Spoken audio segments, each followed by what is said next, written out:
हे कृष्ण प्रेमियों, इस दिव्य भक्ति यात्रा में आपका स्वागत है। कृष्णा बिगुल चैनल पर आज की यह वाणी न केवल आपके हृदय को स्पर्श करेगी, बल्कि आत्मा को गहराई से जागृत करेगी। आइए आरंभ करें। हे कान्हा, जो भी भक्त आज आपकी इस मधुर वाणी को सुन रहे हैं, उनके जीवन में आप अपना अपार प्रेम बरसाइए। उनके दुख दूर हों और उनके हृदय में केवल आपका नाम बस जाए। यदि आपके हृदय में सच्चा प्रेम है श्री राधे कृष्ण के लिए, तो नीचे कमेंट में जरूर लिखें, जय श्री राधे कृष्ण। आपका यह एक प्रेममयी शब्द हमारी इस यात्रा को और भी पावन बना देगा। और यदि यह वाणी आपके मन को छू जाए, तो कृपया इसे 3 अपनों के साथ साझा जरूर करें। शायद आपकी एक शेयर किसी और के जीवन में कृष्ण प्रेम का दीप जला दे। और हाँ, अगर आप पहली बार कृष्णा बिगुल चैनल पर आए हैं, तो अभी सब्सक्राइब करें और घंटी जरूर दबाएं, ताकि हर नई भक्ति वाणी की गूंज सीधे आपके हृदय तक पहुंचे। कृष्ण की अमृत वाणी, श्री कृष्ण का नींद और आत्मा पर गूढ़ ज्ञान, एक ऐसा संदेश जो किसी की पूरी जिंदगी बदल सकता है। श्री कृष्ण कहते हैं, नींद केवल विश्राम नहीं, आत्मा से संवाद है। हे अर्जुन, मनुष्य जब नींद में जाता है तो केवल शरीर सोता है, पर आत्मा जागती है। और वही समय होता है जब आत्मा अपने परम स्रोत, अपने ईश्वर, अपने मैं कौन हूं से जुड़ती है। जागृत अवस्था में जो तुम दुनिया में देखते हो, वह तुम्हारे कर्मों का परिणाम है। लेकिन नींद में जो दिखता है, वह आत्मा की भाषा है। वह संकेत है तुम्हारे भीतर छिपी चेतना का। नींद में आत्मा कहां जाती है? श्री कृष्ण गीता में कहते हैं, सुप्तस्य सदा जीव स्वप्न द्वारेण संस्पृशित। अर्थात नींद में आत्मा स्वप्नों के द्वार से अनुभव करती है। जब तुम गहरी नींद में होते हो, तो तुम्हारी आत्मा तुम्हारे जीवन के उत्तर खोज रही होती है। वह उन प्रश्नों का हल ढूंढ रही होती है जो तुमने दिन में खुद से पूछे थे, लेकिन शोर में दबा दिए। मनुष्य दिन भर बाहरी दुनिया में उलझा रहता है, पर रात को नींद के समय वह भीतर की दुनिया में प्रवेश करता है। नींद में ही आत्मा तुम्हारे बीते कर्मों की थकान, चिंताओं की धूल और आशंकाओं की परतें साफ करती है। जो व्यक्ति शुद्ध मन, शुद्ध भोजन और शुद्ध विचार के साथ सोता है, उसकी आत्मा ईश्वर के और पास पहुंचती है। कृष्ण का आत्मिक मंत्र, सोने से पहले कहो ये बात, हे माधव, इस शरीर ने दिन भर जो कुछ भी किया, यदि उसमें कोई त्रुटि हुई हो तो क्षमा करें।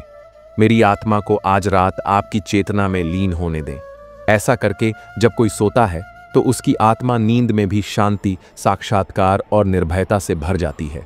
नींद और आत्मा का संबंध समझकर क्या लाभ होगा? आत्मा का बोझ कम होगा, बेचैनी, डर, तनाव घटेगा, नींद गहरी होगी, सुबह उठते ही ऊर्जा और स्पष्टता मिलेगी, और सबसे बड़ी बात, आप कृष्ण के और निकट हो जाओगे। हे अर्जुन, रात की नींद उस ध्यान की तरह है जिसमें तुम्हारा मन खोता नहीं, बल्कि मिल जाता है मुझसे। श्री कृष्ण और प्रेम की ऊर्जा, यह सिर्फ एक भावना नहीं, आत्मा की सबसे बड़ी शक्ति है। श्री कृष्ण कहते हैं, प्रेम ही वह शक्ति है जो आत्मा को ईश्वर से जोड़ती है। हे अर्जुन, जब मनुष्य किसी से प्रेम करता है, वह सिर्फ दिल से नहीं, अपने पूरे अस्तित्व से करता है। उस समय वह अपने अंदर के ईश्वर को दूसरे के अंदर के ईश्वर से मिलने देता है। श्री कृष्ण का प्रेम राधा से था, लेकिन वह कोई सांसारिक प्रेम नहीं था। वह एक ऊर्जा थी, एक लहर थी, जिसने पूरी सृष्टि को भक्ति और दिव्यता से भर दिया। प्रेम की वह ऊर्जा क्या होती है? जब तुम निस्वार्थ होकर किसी के लिए अच्छा सोचते हो, तो वह प्रेम है। जब तुम किसी के दुहक को अपना दुहक समझते हो, तो वह प्रेम है। जब तुम किसी की गलती पर भी उसके भीतर छिपे हुए ईश्वर को देख पाते हो, तो वह सच्चा प्रेम है। श्री कृष्ण कहते हैं, जहां प्रेम है, वहां मैं स्वयं निवास करता हूं। प्रेम और आत्मा कैसे जुड़ते हैं? आत्मा की सबसे गहरी भूख है प्रेम। न सम्मान, न पैसा, न विजय, सिर्फ सच्चा, निश्चल, परम प्रेम। और जब ये प्रेम श्री कृष्ण से जुड़ता है, तो वह भक्ति बन जाता है।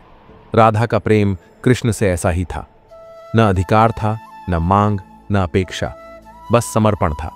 हे भक्त, जो प्रेम करता है वह मेरी ओर खींचा चला आता है, क्योंकि मैं प्रेम का स्रोत हूं, और जो प्रेम में डूबा है वह मुझ में डूबा है। अगर आप प्रेम में हैं तो क्या करें? प्रेम को पूजा की तरह निभाओ। किसी से प्रेम करते हो तो उसे ईश्वर का अंश मानो। अपने शब्दों, भावनाओं और कर्मों से उसे केवल ऊर्जा दो, अपेक्षा नहीं। एक सरल प्रयोग श्री कृष्ण से प्रेम जोड़ने के लिए रोज सुबह 5 मिनट आंख बंद करो और कहो, हे कान्हा, मैं प्रेम हूं और तू मेरा केंद्र है। मेरे प्रेम को तू अपनी शक्ति बना दे। देखना, तुम्हारे जीवन में ऐसी शांति, ऐसी मिठास और ऐसा आकर्षण आएगा कि लोग तुम्हें देखकर बस एक ही बात कहेंगे, इसमें कोई दिव्यता है। प्रेम कोई रिश्ता नहीं, प्रेम वह पुल है जो तुम्हारी आत्मा को मेरे हृदय से जोड़ता है। श्री कृष्ण कहते हैं, जो व्यक्ति अपने मन को जीत लेता है वह ब्रह्मांड को जीत लेता है। हे अर्जुन, ध्यान कोई आसन नहीं, यह वह अंतर्मुखी यात्रा है जहां तुम बाहर के संसार से हटकर अपने अंदर के श्री कृष्ण से मिलते हो। ध्यान एक ऐसी नदी है जो विकट विचारों से निकलकर शांति के सागर में मिलती है। ध्यान वह दर्पण है जिसमें तुम अपने सच्चे रूप, अपनी आत्मा का दीपक और श्री कृष्ण की मुस्कान देख सकते हो। जब तुम मन के शोर को शांत कर देते हो तो तुम श्री कृष्ण की वाणी को सुनने लगते हो, वह वाणी जो गीता से भी ज्यादा तुम्हारे भीतर गूंजती है। श्री कृष्ण का ध्यान पर दिव्य ज्ञान। हे अर्जुन, जब मन बाहर की इंद्रियों से हटकर भीतर टिकता है तब आत्मा को उसका सच्चा रूप दिखाई देता है और वही सच्चा ध्यान है। ध्यान क्यों जरूरी है? क्योंकि श्री कृष्ण बाहर नहीं है, वह भीतर है। जब तुम रोज कुछ देर शांत बैठते हो, आंखें बंद करते हो और सिर्फ कृष्ण कृष्ण जपते हो, तब वह आवाज कानों से नहीं, आत्मा से सुनी जाती है। ध्यान ही वह सेतु है जो तुम्हें मन से आत्मा, आत्मा से कृष्ण और कृष्ण से परम सत्य तक ले जाता है। श्री कृष्ण ध्यान प्रयोग। सिर्फ 5 मिनट बैठ जाइए शांत जगह पर, आंखें बंद करें, 3 बार गहरी सांस लें, मन में बोलें, हे कृष्ण, मेरा मन तुझ में समर्पित है, मुझे तू अपना बना ले। अब बस एक मंत्र दोहराएं, श्री कृष्णाय नमः 108 बार। श्री कृष्ण की शांति में बदल जाएगा। ध्यान के लाभ। श्री कृष्ण की दृष्टि से क्रोध कम होता है, निर्णय शक्ति बढ़ती है, प्रेम और करुणा स्वतः जन्म लेती है। ईश्वर से जुड़ाव इतना गहरा हो जाता है कि फिर कोई संकट, कोई दुख तुम्हें तोड़ नहीं सकता। श्री कृष्ण कहते हैं, ध्यान वह दीपक है जो अंधकार में जलता है और उसका प्रकाश आत्मा तक पहुंचता है। अगर आपने कभी ध्यान के दौरान कृष्ण की उपस्थिति महसूस की हो तो नीचे कमेंट करें, मुझे ध्यान में श्री कृष्ण की अनुभूति हुई। और इस दिव्य अनुभव को अपने 3 प्रियजनों से शेयर करें ताकि वे भी इस आंतरिक यात्रा का हिस्सा बन सकें। सब्सक्राइब करें कृष्णा बिगुल चैनल, जहां हर दिन आपका मन कृष्ण से जुड़ता है और आत्मा ध्यान की शक्ति से प्रेम में डूब जाती है। अधूरापन भी एक पूर्णता है। श्री कृष्ण कहते हैं, हे अर्जुन, इस संसार में हर अनुभव को पूरी तरह जी पाना संभव नहीं। जीवन की असली पूर्णता अक्सर अधूरेपन में ही छिपी होती है। हम सोचते हैं कि हर रिश्ता जीवन भर चले, हर सपना साकार हो, हर बात पूरी कही जाए। लेकिन सत्य यह है कि कुछ रिश्ते अधूरे रह जाते हैं, कुछ सपने बस आंखों में रह जाते हैं और कुछ बातें बस दिल में दबी रह जाती हैं। मगर क्या आपने कभी सोचा है, यही अधूरी बातें हमारे जीवन की सबसे प्यारी यादें क्यों बन जाती हैं? क्योंकि वे कभी खत्म नहीं होती। वो हमारे अंदर, हमारे हृदय के कोमल कोनों में जीवित रहती हैं, एक अधूरी चिट्ठी की तरह, एक अधूरी मुलाकात की तरह, या कोई अपना जो आया जरूर लेकिन रह न सका। इन सब की स्मृति हमें भीतर से गहराई देती है। अधूरा कुछ भी हो, वह दिल को छू जाता है। पूर्ण चीजें एक दिन बंद हो जाती हैं, लेकिन अधूरी चीजें हमेशा खुली रह जाती हैं, अनुभव बनकर, एहसास बनकर। जीवन की सच्चाई हर लहर किनारे तक नहीं जाती। कृष्ण फिर कहते हैं, जीवन एक लहर है, हर लहर तट तक नहीं पहुंचती। कुछ लहरें सिर्फ हृदय की रेत को छूकर लौट जाती हैं, लेकिन निशान छोड़ जाती हैं। तो जब कभी कोई सपना अधूरा रह जाए, कोई रिश्ता टूट जाए, तो उसे अफसोस की तरह मत देखो, उसे एक अनुभव की तरह सहेज लो। क्योंकि अधूरेपन में ही भावनाओं की सबसे बड़ी शक्ति छुपी होती है। वही हमें भीतर से परिपक्व बनाती है, तोड़ती नहीं, जोड़ती है। जीवन का गूढ़ रहस्य, अधूरा होकर भी पूर्ण होना। जो चला गया उसका शोक मत कर, जो आया है वह भी एक दिन चला जाएगा, लेकिन जो रह जाएगा वह होगा तुम्हारा अनुभव, वही बनेगा तुम्हारा प्रकाश। भगवान श्री कृष्ण जीवन की यह यात्रा रेखाओं की नहीं, भावनाओं की है। कुछ लोग साथ चलते हैं, कुछ बस छूकर चले जाते हैं, पर जो सिखा जाते हैं वही हमारा सबसे बड़ा धन होता है। मनुष्य की देह मिट्टी से बनी है और अंत में उसी मिट्टी में मिल जाती है, पर जो इस मिट्टी में बसे आत्मा के विज्ञान को समझ गया वही अमर हो गया। क्या आप जानते हैं, जब हम किसी को खोते हैं तो कहते हैं वो चला गया, लेकिन सच ये है कोई नहीं जाता। मिट्टी, जल, अग्नि, वायु और आकाश, इन पंच तत्वों में ही तो हम बार बार जन्म लेते हैं। हमारा शरीर बदलता है पर चेतना वही रहती है।